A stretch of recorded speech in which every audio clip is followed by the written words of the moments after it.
সম্পূর্ণ আধুনিক ভারতের ইতিহাসের সময়রেখা 1498 সাল থেকে 1947 সাল পর্যন্ত কমপ্লিট ইন্ডিয়ান হিস্টোরি একটা মাত্র ক্লাসে। কমপ্লিট ইন্ডিয়ান হিস্টোরি একটা মাত্র ক্লাসে তোমাদের কুইক রিভিশন করানো হচ্ছে। ভিডিওটি মোস্ট ইম্পর্টেন্ট, যাদের সামনে একদিনের এক্সামের জন্য কুইক রিভিশন দেওয়ার জন্য কমপ্লিট ইন্ডিয়ান হিস্টোরি একদম ফিঙ্গার টিপে। তো চলো দেখে নিই আমরা complete Indian history on a single video one shot. প্রথম ফেজে আমরা দেখব কি ইউরোপীয়দের প্রতিযোগিতা ও মুঘল সাম্রাজ্যের পতন 1498 থেকে 1756 সাল পর্যন্ত দেখব প্রথম পেজটা। দেখো 1498 সালে ভাস্কো ডা গামার কালিকট বন্দরে আগমন হয়। ইউরোপীয়দের কাছে ভারতে আসার জলপথ আবিষ্কার হয় এবং সেই পথ ধরে পরবর্তীকালে বিভিন্ন ইউরোপীয়রা ভারতে আসতে থাকে।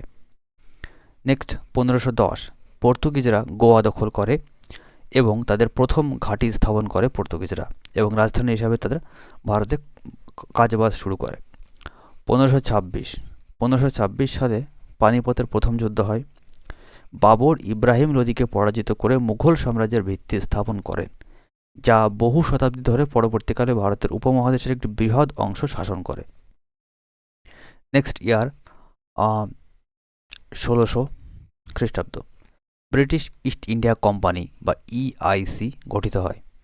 রয়্যাল চার্টার প্রাপ্তির মাধ্যমে ইংরেজদের লাভজনক ভারতীয় বাণিজ্য নেটওয়ার্কে আনুষ্ঠানিক প্রবেশ হয়। নেক্সট 1612 খ্রিস্টাব্দ সোয়ালিয়ার যুদ্ধে পর্তুগিজদের পরাজিত করে ইস্ট ইন্ডিয়া কোম্পানি সুরাটে তাদের প্রথম কারখানা স্থাপন করে। পশ্চিম ভারতে অন্যান্য ইউরোপীয় প্রতিদ্বন্দ্বীদের দ্বারা ইস্ট ইন্ডিয়া কোম্পানির বাণিজ্য উপস্থিতি নিশ্চিত হয়। 1674 সাল মারাঠা রাজা শিবাজির ছত্রপতি রূপে রাজ্যাভিষেক হয়। মারাঠা সাম্রাজ্যের আনুষ্ঠানিক উত্থান হয়, যা মুঘল কর্তৃত্বকে গুরুতরভাবে চ্যালেঞ্জ জানায়। নেক্সট 1707 মুঘল সম্রাট ঔরঙ্গজেবের মৃত্যু হয়। কেন্দ্রীয় মুঘল কর্তৃপক্ষের দ্রুত পতন হয় ও বিভাজন ঘটে, যা একটি রাজনৈতিক শূন্যতা সৃষ্টি করে।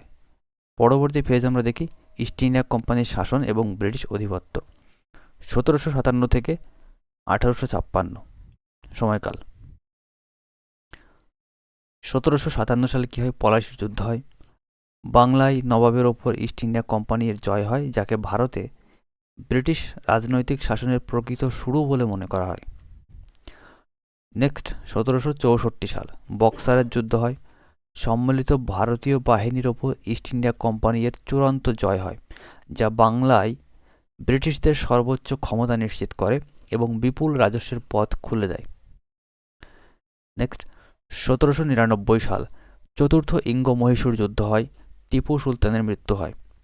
দক্ষিণ ভারতে ব্রিটিশদের শাসন ক্ষমতা সুসংহত হয় এবং এক প্রধান স্থানীয় কর্তৃপক্ষ অপসারিত হয়।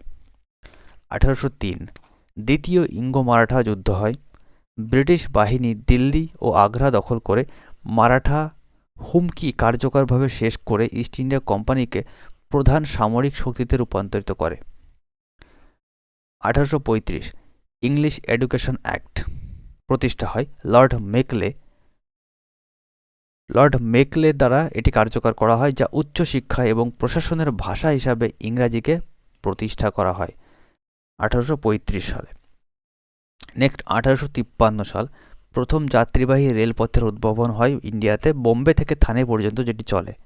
ইস্ট ইন্ডিয়া কোম্পানি এর রাজনৈতিক ও সামরিক প্রয়োজনের দ্বারা চালিত ভারতের প্রথম পরিকাঠামো উন্নয়নের সূচনা হয়। নেক্সট ফেজ আমরা দেখব কি ব্রিটিশ রাজ ও স্বাধীনতা সংগ্রাম 1857 থেকে 1947 সাল পর্যন্ত। 1857 সালে কি হয়? ভারতের মহাবিদ্রোহ হয়, সিপাহী বিদ্রোহ। ইস্ট ইন্ডিয়া কোম্পানির শাসনের বিরুদ্ধে একটি ব্যাপক সশস্ত্র বিদ্রোহ, যা দমন করা হলেও প্রশাসনিক সংস্কারের দিকে পরিচালিত করে। 1858 ভারত সরকার আইন 1858 সালে গভর্নমেন্ট অফ ইন্ডিয়া অ্যাক্ট প্রতিষ্ঠা হয়।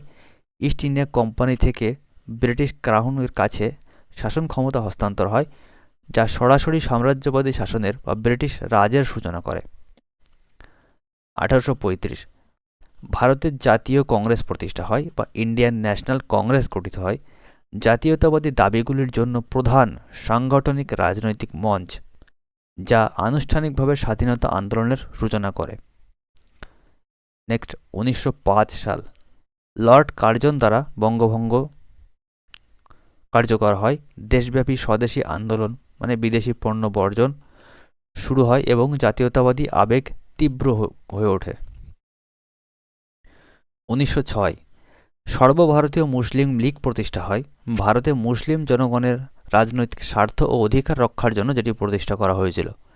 1919 জালিয়ানবাগের হত্যাকাণ্ড ঘটেছিল। এটি একটি গুরুত্বপূর্ণ নৃশংসতা যেখানে ব্রিটিশ সেনারা শান্তিপূর্ণ বিক্ষোভীদের ওপর গুলি চালায়, যা স্বাধীনতা আন্দোলনের গতিপথকে মৌলিকভাবে পরিবর্তন করে দেয়। নেক্সট 1920 সাল মহাত্মা গান্ধী অসহযোগ আন্দোলন শুরু করেন। অহিংস প্রতিরোধের মানে সত্যাগ্রহ কৌশল ব্যবহার করে তিনি প্রধান ব্যাপক গণ আন্দোলন সৃষ্টি করেছিলেন। 1930 সালে গান্ধীজির লবণ সত্যাগ্রহ বা ডান্ডি মার্চ হয়। ব্রিটিশ লবণ করকে চ্যালেঞ্জ জানাতে গান্ধীজি নেতৃত্বে এই পদযাত্রা সংগঠিত হয়েছিল এবং আইন অমান্য আন্দোলনের শুরু হয়েছিল। 1942 সাল ভারত ছাড়ো আন্দোলন শুরু হয়। গান্ধীজি ব্রিটিশদের অবিলম্বে ভারত ছেড়ে যাওয়ার জন্য আহ্বান জানান। এই ব্যাপক নাগরিক অভ্যুত্থান ভারতের জন্য ব্যাপক সংস্কার প্রকাশ করে। 1947 ভারতীয় স্বাধীনতা আইন বা ইন্ডিয়া ইন্ডিপেন্ডেন্স অ্যাক্ট পাস হয়। আনুষ্ঠানিকভাবে ব্রিটিশ শাসনের অবসান ঘটে এবং ব্রিটিশরা ভারতকে বিভক্ত করে দুটি স্বাধীন রাষ্ট্র ভারত এবং পাকিস্তান গঠন করে এবং 15 আগস্ট 1947 ভারত স্বাধীনতা লাভ করে।